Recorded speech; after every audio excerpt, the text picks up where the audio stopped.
अस्सलाम वालेकुम। आज का जो हमारा टॉपिक है वो है फार्माकोथेरेपेटिक्स। फार्माकोथेरेपेटिक्स जो है वो कम्बिनेशन ऑफ टू वर्ड्स है, जिसमें फार्मा को बेसिकली फार्माकॉन है। Pharmacon means drug, therapeutics means system to apply. ये जो सिस्टम हम अप्लाई करते हैं ये डिज़ीज़ पर अप्लाई करते हैं, यानी कि हम जो मेडिसिन किसी भी पार्टिकुलर डिज़ीज़ के लिए दे रहे हैं वो उसको किस तरह ट्रीट करती है, उसका क्या डोज है, उसकी क्या ट्रीटमेंट है, ये हम थेरेपेटिक्स में पढ़ते हैं। और फार्माकोथेरेपेटिक्स में हम drug related all information study करते हैं। ओके, फार्माकोथेरेपेटिक्स जो है वो फार्माकोलॉजी की ब्रांच है, जिसमें हम ड्रग के एडवर्स इफ़ेक्ट और बेनिफिशियल इफ़ेक्ट्स दोनों को डिस्कस करते हैं। फार्माकोथेरेपेटिक्स में फार्माकोकाइनेटिक्स एंड फार्माकोडायनेमिक्स दोनों इन्वॉल्व हैं। It is an application of pharmacology. ये जो है, जो फार्माकोलॉजी है, इसकी एप्लीकेशन है selecting right medicines, right dose, right route to treat illness and health management by administration of drug. और इसमें हम लोग ड्रग की interaction, contraindication, action of drug सब पढ़ते हैं। बेसिकली फार्माकोथेरेपेटिक्स जो है, पहले हम लोग फार्माकोलॉजी डिस्कस करते थे, उसके बाद हम फार्माकोथेरेपेटिक्स पढ़ रहे हैं। फार्माकोलॉजी में हम लोग स्पेसिफिकली जो है सिर्फ ड्रग को डिस्कस कर रहे थे, लेकिन फार्माकोथेरेपेटिक्स में हम ड्रग से रिलेटेड सब, यानी डिज़ीज़ से रिलेटेड ऑल इन्फॉर्मेशन, यानी डिज़ीज़ का क्या कॉज है, क्या उसका रीज़न है, ट्रीटमेंट क्या है और उसको किस तरह मैनेज करते हैं, ताकि हम इजीली डिज़ीज़ को बिल्कुल क्लियरली अंडरस्टैंड कर सकें। ओके, अब हम पढ़ते हैं फार्माकोथेरेपेटिक्स एंड फार्माकोलॉजी में डिफरेंस क्या है। फार्माकोथेरेपेटिक्स क्या है? फार्माकोथेरेपेटिक्स में जो है हम ऑल इन्फॉर्मेशन डिज़ीज़ की लेते हैं, जिसमें और हम डिज़ीज़ को मैनेज भी करते हैं, यानी कोई भी मेडिसिन जो भी हमने सेलेक्ट की है किसी ख़ास डिज़ीज़ के लिए, वो उसको किस हद तक ट्रीट करती है और मेडिसिन देने की ज़रूरत है भी कि नहीं, ये सब भी हम लोग फार्माकोथेरेपेटिक्स में ही देखते हैं।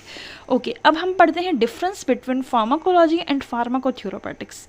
फार्माकोलॉजी में हम सिर्फ ड्रग को डिस्कस करते थे, यानी ड्रग का मैकेनिज़्म ऑफ एक्शन, उसका एडवर्स इफ़ेक्ट, उसकी इंडिकेशन, क्लासिफिकेशन।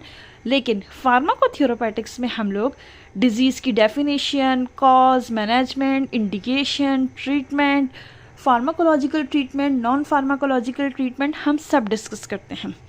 फार्माकोलॉजी में जो है इसको डिफ़िकल्ट टू अंडरस्टैंड होता था, लेकिन कुछ ना कुछ कन्फ्यूजन भी रह जाती है। लेकिन जब हम फार्माकोथेरेपेटिक्स के थ्रू डिज़ीज़ को पढ़ते हैं तो इसमें कोई कन्फ्यूजन नहीं रहती, हमें बिल्कुल डिज़ीज़ ईजी अंडरस्टैंड हो जाती।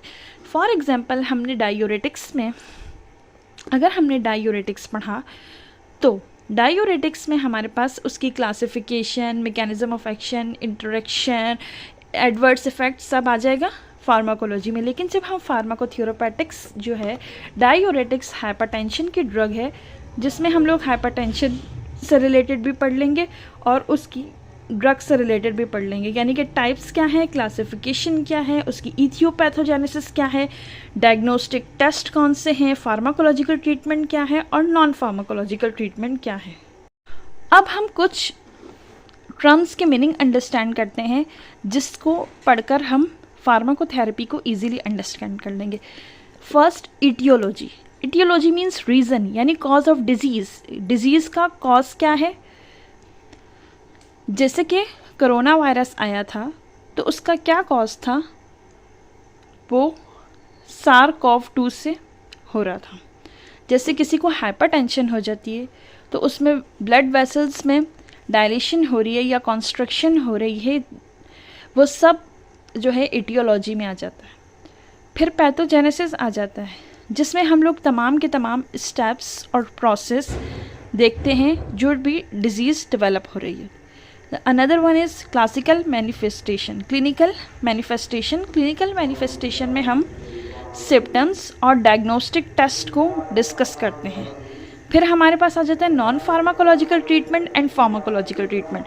नॉन फार्माकोलॉजिकल ट्रीटमेंट वो है जो हम विदाउट ड्रग्स यानी जो प्री स्टेज पर हो, अभी हमें बीमारी नहीं हुई है लेकिन फिर भी हम उस डिज़ीज़ को कंट्रोल कर लेंगे।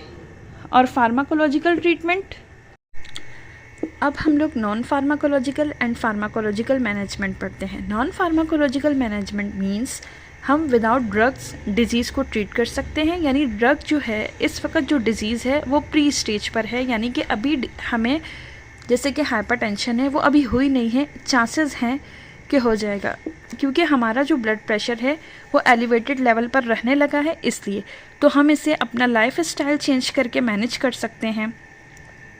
डाइट को कंट्रोल करके, एक्सरसाइज के थ्रू हम इसको मैनेज कर सकते हैं।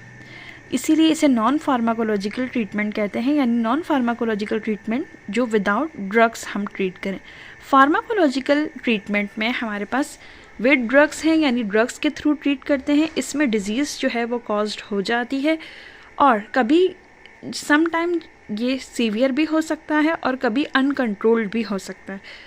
तो हमें अपना लाइफ स्टाइल मैनेज करना चाहिए ताकि हम विदाउट ड्रग जो है वो डिज़ीज़ को ट्रीट कर सकें। यानी प्री स्टेज पर, जितनी डिज़ीज़ प्री स्टेज पर होगी उतने इजीली ट्रीट हो जाएगी। Thank you. और वीडियो के लास्ट में इस टॉपिक के स्क्रीनशॉट हैं ताकि आप लोग अपने नोट्स रेडी कर सकें।